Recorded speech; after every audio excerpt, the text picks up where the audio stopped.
Ya, memiliki komorbid dan tekanan darah tinggi, 145 tenaga kesehatan gagal lakukan vaksinasi di Rumah Sakit KRMT Wongsonegoro, Semarang.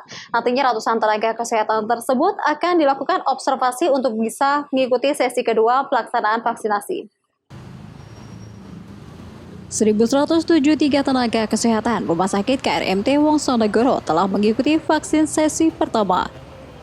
Dari ribuan tenaga kesehatan yang sudah terdaftar tersebut, ada 145 tenaga kesehatan yang tidak bisa mengikuti vaksinasi karena memiliki komorbid dan tekanan darah tinggi.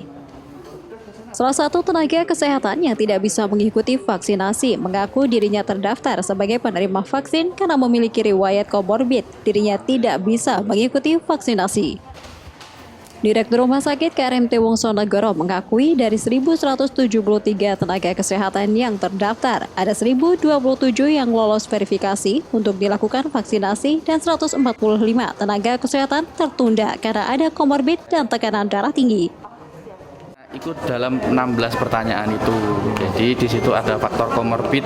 Nah, kebetulan saya masuk dalam faktor komorbid, makanya ditunda dan sudah dijelaskan nanti ikut nakes-nakes tenaga kesehatan yang punya komorbid.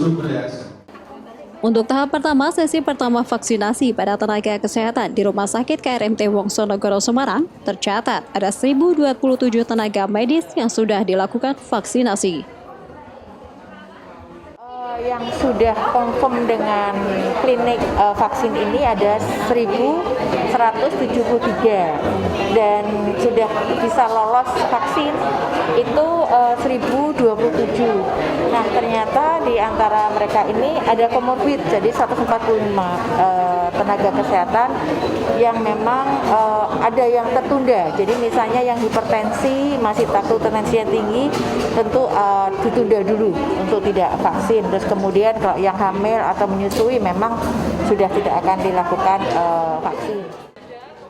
Untuk sesi kedua tahap pertama akan kembali dilakukan pada awal Februari untuk 1.000 lebih tenaga kesehatan yang sudah terdaftar di Rumah Sakit KRMT Wongsonegoro, Semarang.